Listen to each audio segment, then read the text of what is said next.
Allah memberikan pelajaran hidup bagi hambanya dengan beragam cara. Kali ini, pelajaran itu kami dapatkan dari sebuah hutan mangrove di tengah kota Tanjung Pinang. Ikuti perjalanan Bapak Ibu guru menyusuri sungai yang penuh dengan mangrove. Inilah outing virtual mangrove Sungai Ular.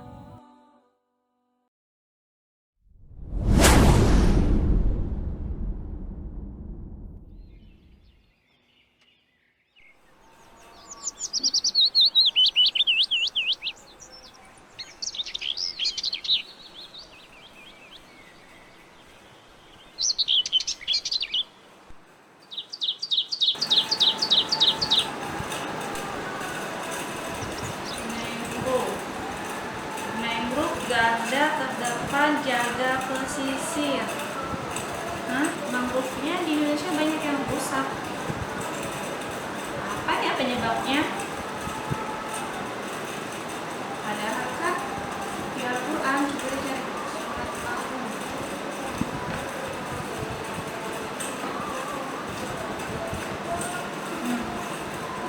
Telah tampak kerusakan di darat dan di laut disebabkan perbuatan tangan manusia.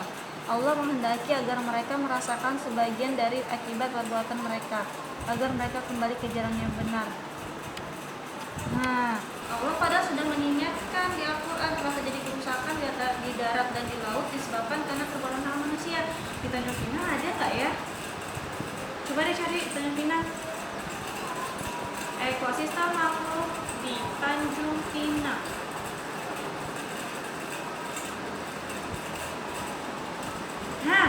Ada nih di Kampung Bugis,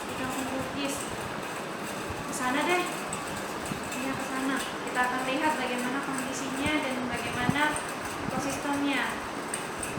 Oke, dulu siap-siap bawa botol minum, bawa pakai masker, hand sanitizer jangan lupa. Kemudian kita berangkat. Assalamualaikum teman-teman. Ikut Bu Rani yuk ke sebuah ekosistem mangrove yang ada di kota Tanjung Pinang. Sebelum kita berangkat, kita berdoa dulu ya. Doa keluar rumah.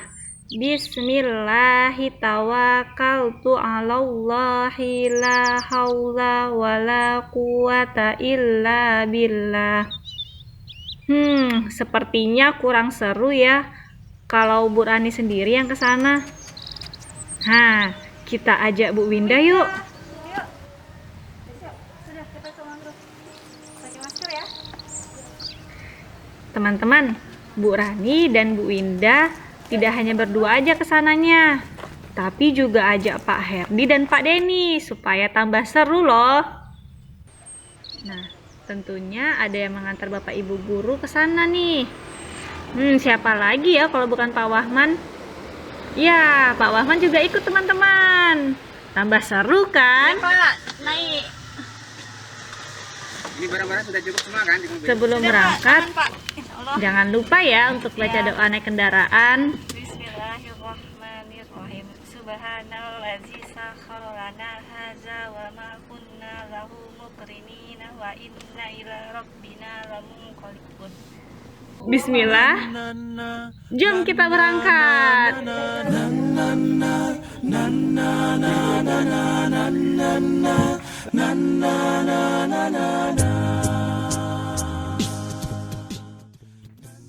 Alhamdulillah teman-teman, Bapak Ibu guru sudah sampai. Assalamualaikum. Waalaikumsalam warahmatullahi wabarakatuh. Oke, saya ucapkan selamat datang ke Tur Mangrove Sungai Ular. Bersama saya Vidi dan saya yang akan memandu teman-teman untuk tur pada hari ini. Oke teman-teman, di sini sudah ada beberapa bibit mangrove. Ini kita ambil dari buah mangrove. Oh, itu buahnya ya? Buah mangrove atau dikenal dengan propagul. Propagul. Jadi ini jenisnya Rhizopora mucronata. Bukan apiculata ya. Jadi ini yang mucronata. Jadi kalau untuk bibit mangrove yang bagus, yang sudah bisa ditanam, yaitu dia sudah tua. Jadi tandanya di sini merah. Kalau pas dicabut, jadi pas pertama kali ini, sebelum begini, dia bentuknya seperti ini. Tapi karena ini masih muda, ini tidak bisa ditanam. Jadi bentuknya seperti ini, dia tidak bisa. Dia harus kayak gini. Sudah merah. Ini untuk yang mucronata, Rhizopora mucronata. Dia ada 3 jenis.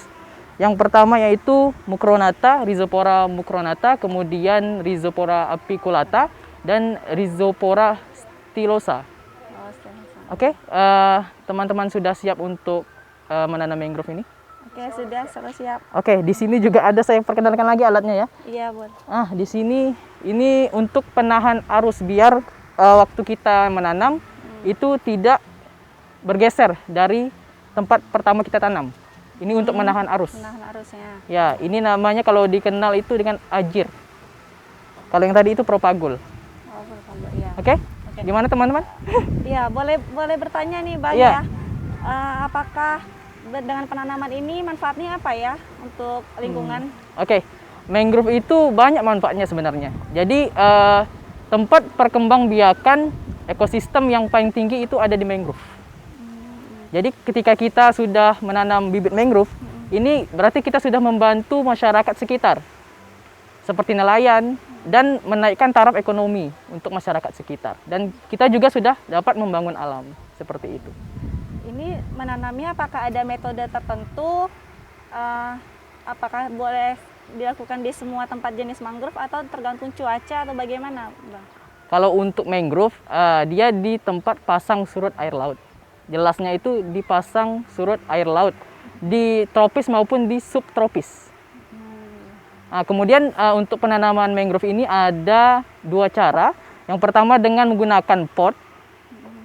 Lumpur itu dimasukkan ke dalam polybag, kemudian dimasukkan ini, propagul ini. Kemudian setelah itu, kalau yang untuk yang ini cara tercepat untuk menanam mangrove. Cara otomatisnya. Sudah jelas? Sudah. Oke, kalau gitu kita langsung eksekusi aja ya. Eksekusi, oke. Nah, sebelum menanam, kita persiapkan dulu bibit mangrove-nya. Kita ikat menggunakan tali bibit mangrove ke sebuah kayu, tujuannya supaya tidak terbawa arus, teman-teman. Nah, setelah itu lanjut deh kita tancapkan ke lokasi penanaman. Terlalu dalam. Oke Pak, kita cari. Kali ini di sana depan ada Pak lagi. Denny dan Pak Wahman loh yang akan melakukan kegiatan menanam mangrove. Ya, ikut aja Pak. Oke Pak ya. Hati-hati Pak ya.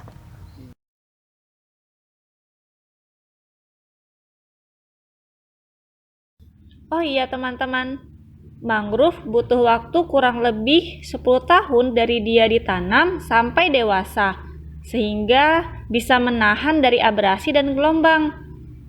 Wah, lumayan lama juga ya. Ya Allah, jaga mangrove ini ya, sehingga bisa tumbuh sampai dewasa, juga bermanfaat untuk alam dan kehidupan. Teman-teman, hari ini tidak hanya melihat keindahan alam dari mangrove Sungai Ular saja, tapi teman-teman juga turut melihat ya pedulian lingkungan yang ada di sekitar kita, teman-teman. Oke, tetap menyimak video outing kelas hari ini. Alhamdulillah Bapak Ibu Guru telah selesai nih menanam mangrove. Sekarang Bapak Ibu Guru sudah berada di lokasi dermaga Sungai Ular. Nah, kegiatan selanjutnya teman-teman, sebelum kita akan tur, tour guide-nya akan menjelaskan terkait kesepakatan ketika nanti berada di lokasi Sungai Ular. Nah, untuk tahu apa saja kesepakatannya, yuk kita langsung mendengarkan dari Pak Vidi. Nah, jadi sebelum tur ada beberapa hal yang perlu diperhatikan. Kalau untuk tur mangrove, pas kita mau turun itu satu persatu ya. Jangan berebut satu persatu. Memakai lap jacket. Nah, lap jacket itu pastikan ketat, jangan longgar. karena untuk safety first. Jadi kalau misal itu kita masukkan ke kantong saja dulu, nanti baru kita bawa ke atas. Kalau untuk sampah, untuk tur mangrove pas sudah dibuat, tangan tidak boleh menyentuh air.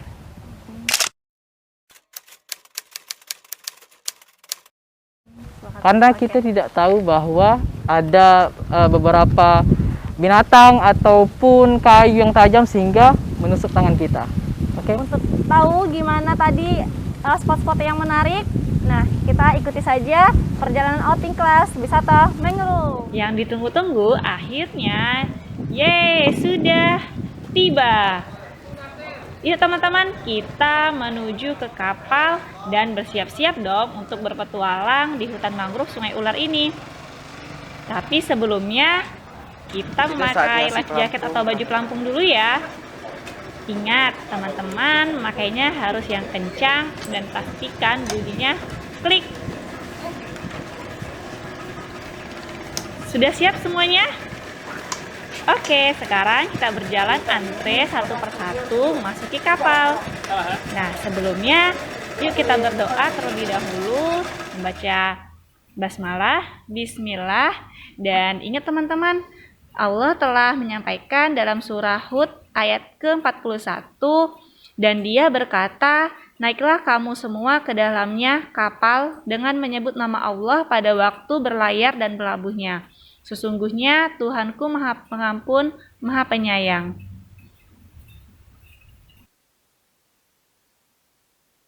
Dan kali ini kami ditemani oleh kapten kita yaitu Bang Nasir. Maybe you can say hi to Bang Nasir. Bang Nasir, hai Bang Nasir. Oke. Beliau sudah berpengalaman di bidangnya, kapten. Teman-teman, Bu Rani dan Bapak Ibu Guru sudah berada di kapal. Bapak Ibu Guru akan menempuh perjalanan selama lebih kurang 1,5 jam untuk menelusuri Sungai Ular ini. Oh iya, mengapa ya disebut sebagai Sungai Ular? Apakah teman-teman tahu? Nah, teman-teman benar, karena bentuk alur sungainya seperti ular yang berkelok-kelok. Nah, Sungai Ular ini memiliki panjang lebih kurang 2 km. Wah, kalau di darat itu seperti dari sekolah ke Taman Batu 10 ya teman-teman. Nah, kalau tak percaya boleh ukur pakai jengkal ya. Ukur pakai jengkal. Nah, untuk dalam, kalau air pasang itu sekitar 4 meter dalam. Dahulu, Sungai Ular ini namanya bukan Sungai Ular teman-teman. Ada loh sejarahnya. Nah, kita langsung saja ya mendengar penjelasan dari tour guide kita hari ini. Jadi sejarah terbentuknya Sungai Ular nih. Nah, sejarah terbentuknya Sungai Ular ini. Jadi sebelum kami membuat menjadi tur mangrove Sungai Ular, jadi sungai ini bernama Sungai Papah. Sungai Papah. Nah, kenapa disebut Sungai Papah? Ada yang tahu? Nggak tahu. Tak tahu ya? Sungai Papah disebut karena dulunya orang menggunakan bambu kemudian dipotong kemudian dihempaskan ke laut untuk menangkap ikan. Teman-teman masih ingat pelajaran IPA tentang ekosistem yang diajarkan oleh Bu Winda? Iya teman-teman, benar, ada komponen biotik dan ada komponen abiotik. Yuk langsung saja kita lihat komponen apa saja yang ada di Sungai Ular ini. Nah teman-teman bisa lihat komponen abiotiknya dulu ya. Yang pertama ada air, kemudian ada sinar matahari, alhamdulillah hari ini cerah teman-teman, dan juga ada tanah yang berlumpur dan ada udara. Nah, lalu komponen biotiknya apa saja ya? Nah, teman-teman lihat ya, ini ada tumbuhan yang merupakan contoh komponen biotik. Tumbuhan yang mendominasi adalah pohon mangrove atau teman-teman juga bisa mengenalnya dengan pohon bakau. Walaupun sekilas terlihat sama, pohon mangrove ini ada bermacam-macam jenisnya teman-teman. Nah, sebelah kiri teman-teman sekarang nih ada pohon api-api. Nah, pohon api-api. Nampak pohon api-api di ini depan ini? Nah, pohon api-api. Nah, saya akan menjelaskan tentang pohon api-api ini. Nah, api-api ini bernama Avicennia alba. Avicennia alba, ini seperti ini bentuknya. Dari jauh seperti ini daunnya. Kalau dekat seperti ini. Dia memiliki ciri panjang yaitu untuk tinggi sekitar 25 meter ke atas. Start dari warna coklat hingga ke abu-abuan. Kemudian yang membuat bedanya dari mangrove ini ialah bunganya itu bergerombol seperti ini, membentuk trisula.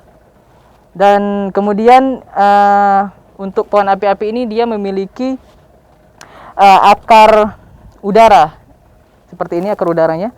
Nah, ini fungsinya ialah untuk membantu proses respirasi fotosintesis.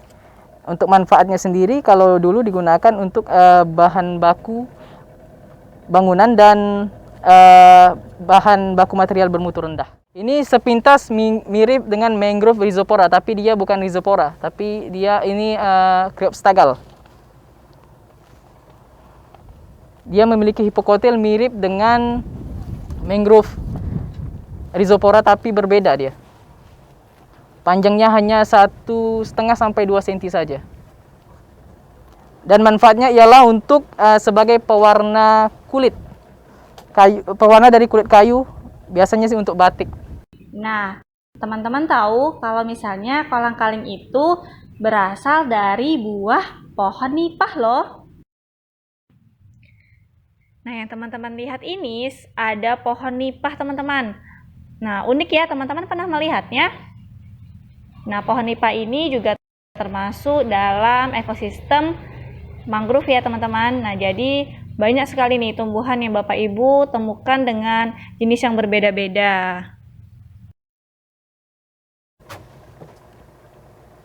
Jenis mangrove kecil, Rhizopora stylosa.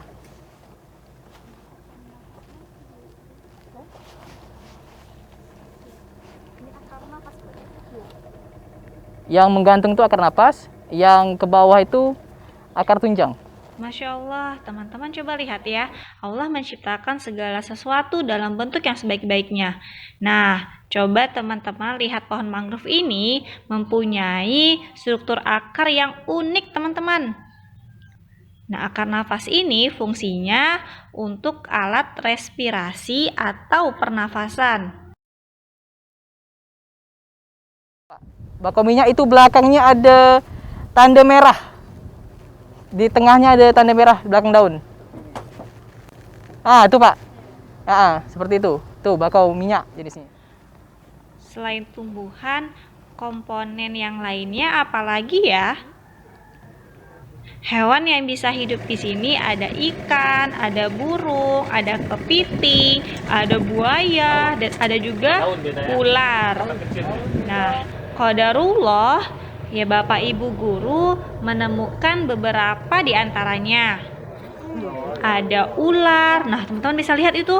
Ada ular yang berada di atas pohon. Nah, warnanya kuning hitam ya, belang-belang kuning hitam. Nah, selanjutnya teman-teman, karena ini di air, tentunya juga ada ikan. Nah, teman-teman juga lihat tuh, ada burung elang yang sedang mencari makan, ya. Nah, jadi teman-teman sekarang sudah tahu apa saja komponen yang ditemukan di sungai ular ini? Oke, barakallah. Selain informasi tentang ekosistem mangrove, nah, teman-teman masih ingat tentang pelajaran jenis-jenis usaha? Wah, masih pada ingat ya? Siapa sih gurunya? Oh iya, Pak Denny. Nah, yuk kita ingat-ingat kembali apa saja ya jenis-jenis usaha yang Pak Denny jelasin kemarin. Apakah ada di sungai ular ini? Lihat teman-teman, itu ada kapal yang sedang mengangkut air loh. Nah, airnya dibawa kemana ya? Nah, airnya itu dibawa ke pelantar-pelantar untuk dijual. Berarti itu juga termasuk dalam jenis-jenis usaha teman-teman. Nah, tepatnya usaha bidang perdagangan.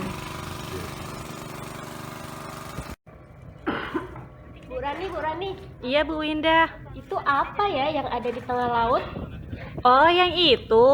Nanti kalau enggak kita Iya. Itu adalah kelong. kelong itu apa ya Bu Rani? Kelong itu tempat yang digunakan untuk menangkap ikan Bu Indah. Oh, Berarti itu termasuk jenis usaha perikanan Bu Indah. Jenis-jenis usaha yang lainnya yang bisa teman-teman lihat dari wisata mangrove ini ada rumah makan. Nah, tentunya karena di daerah pesisir atau daerah laut, rumah makannya ini menjual makanan khas laut. Atau teman-teman biasa mengenalnya dengan makanan seafood. Ada jenis usaha di bidang jasa, teman-teman. Teman-teman masih ingat? Ya, contohnya ada perahu atau kapal yang mengantarkan penumpang ke pelabuhan yang lainnya.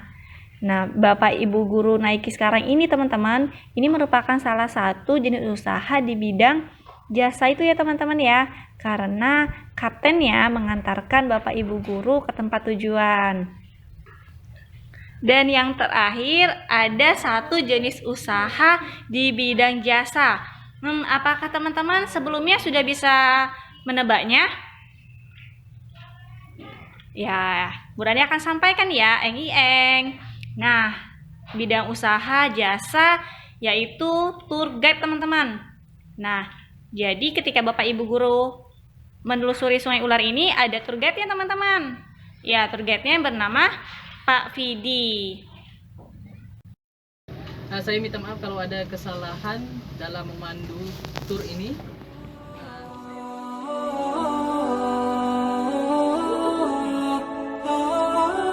Alhamdulillah, atas izin Allah, outing hari ini pun sudah selesai. Semoga ada manfaat yang bisa teman-teman peroleh. Allah telah menciptakan dengan bentuk yang sebaik-baiknya. Allah juga telah melarang segala bentuk pengrusakan terhadap alam sekitar. Dalam Al-Quran, surah Al-A'raf ayat 56, dan janganlah kamu membuat kerusakan di muka bumi sesudah Allah memperbaikinya. Teman-teman semua, Bapak Ibu guru, dan semua masyarakat harus menjadi garda yang terdepan dalam menjaga dan melestarikan alam sekitar. Karena melestarikan, menjaga, dan merawat alam ini merupakan tanggung jawab kita bersama. Nah, karena bumi yang kita tempati ini adalah milik Allah, teman-teman. Dan kita hanya diamanahkan untuk menempatinya sampai pada batas waktu yang telah Allah tentukan. Dan ingat juga, tidak hanya kita saja yang menempatinya, tapi ada hewan dan tumbuhan yang hidup juga di ekosistem mangrove ini. Keindahan alam yang bisa kita nikmati ini dikelola oleh masyarakat yang tergabung dalam kelompok sadar wisata Cogan Bertuah Kota Tanjung Pinang di bawah naungan Dinas Pariwisata Kota Tanjung Pinang.